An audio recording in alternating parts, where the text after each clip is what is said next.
एकांत में आनंद के साथ बिना झमेले के जप कीजिए।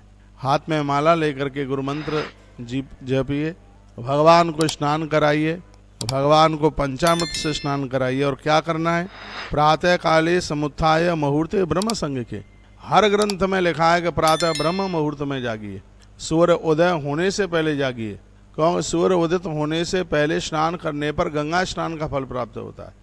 भोर में जल्दी जाग करके क्या करना है, गुरुश्य स्मरणम, अपने गुरुजनों का स्मरण करो। सम्मुषैव तथा पुनः, आप अपने इष्ट देवता का स्मरण करो, भगवान शिव का, नारायण का, सरस्वती माता का, लक्ष्मी माता का, गोविंद भगवान का, गौ माता का, नदियों का, तीर्थों का, इनका स्मरण कीजिए। गुरुश्य स्मरणम कृत्वा सम्मुष्य तथा पुनः तीर्थानाम स्मरणम, तीर्थों का स्मरण कीजिए। जो भी जितना भी आप वृंदावन है, काशी है, मथुरा है, गया जी है, गोदावरी है, जहाँ भी जो भी आप स्मरण कर सकें वो जपिए, स्मरण कीजिए। ममापि निज राणाम भई मुन्यादीदाम तथा मुनि, ऋषियों का स्मरण कीजिए। फिर वर्णन किया गया तत्र स्तोत्रम, जो भी आपसे कोई स्तोत्र आते हैं, कोई नाम आते हैं भगवान का, उनको उच्चारण करते हुए उसके बाद मलमूत्र विसर्जन के लिए जाइए। पहले बिस्तर पर बैठे बैठे देवी देवताओं का आह्वान कीजिए, उन्हें वंदन कीजिए, उन्हें स्मरण कीजिए। उसके तत्पश्चात नित्य क्रिया के लिए जाइए, नित्य क्रिया के लिए तब जाइए। उसके तत्पश्चात सावन से हाथ साफ हो सकते हैं, शुद्ध नहीं हो सकते। शुद्धता के लिए मिट्टी की बात कही है, रोज मिट्टी नहीं लगा सकते हो, तो जिस दिन आपने उपवास किया है, जिस दिन आपने कोई व्रत किया है, उस समय हाथ में मिट्टी लगा करके ही मिट्टी के द्वारा अपने हाथों को साफ कीजिए। मिट्टी से अपने हाथ साफ करें, वर्णन है।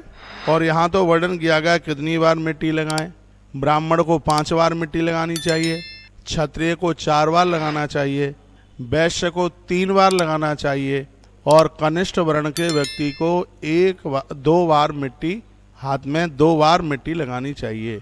तो इस प्रकार से 4 वर्णों की शुद्धि के लिए, पवित्रता के लिए इस बात का वर्णन किया गया। स्नानु तु विधम कार्यम तीर्था दिशम क्रमेण तु, तीर्थों में स्मरण करते हुए गंगा यमुना नर्मदा जैसी पवित्र नदियों का स्मरण करते हुए और फिर आप स्नान कीजिए। देह शुद्धिम तथा कृत्वा, देह की शुद्धि के लिए मलमूत्रम, जब तक आप मलमूत्र विसर्जन के लिए, कितनी सुंदर बात कही है। आप कोई उपवास करते हैं, यदि मल विसर्जन के लिए नहीं गए और सीधे स्नान कर लिए, आपकी पूजा का, उपवास का कोई भी फल प्राप्त नहीं होता। इसलिए तो मैं कहता हूँ कि ऐसा जीवन जियो कि रात को खाए हो तो सुबह पेट साफ हो जाए, लेकिन जो उल्टा पुल्टा खाते हैं उनका पेट साफ होता ही नहीं है, सब कचड़ा अंदर भरा पड़ा रहता है। तो यहाँ पर वर्णन किया गया है, आपका मन नहीं है तो भी जाइए, धुले हुए वस्त्र पहन करके, और फिर भगवान का पूजन करें। तावत दूरम न कर्तव्यम न यावत चंदनम छिपेद तंदुलई सुंदरस तत्र पूजिए शंकरम मुदा। 2 चीज़ों से भगवान से अति प्रसन्न होते हैं, एक तो भगवान को चंदन लगाया जाए और एक भगवान को बिना टूटे चावल चढ़ाए जाए। भगवान भोलेनाथ को चावल इतना प्रिय है कि भगवान भोलेनाथ के ऊपर 1.25 लाख चावल चढ़ाने से लोग अखंड लक्ष्मी प्राप्त कर लेते हैं, बहुत धन प्राप्त कर लेते हैं। इतनी बड़ी महिमा है। यावत चंदनम छिपे तंदुलई सुंदरई तत्र पूजिए शंकरम मुदाहा, एक भी चावल टूटा हुआ ना हो।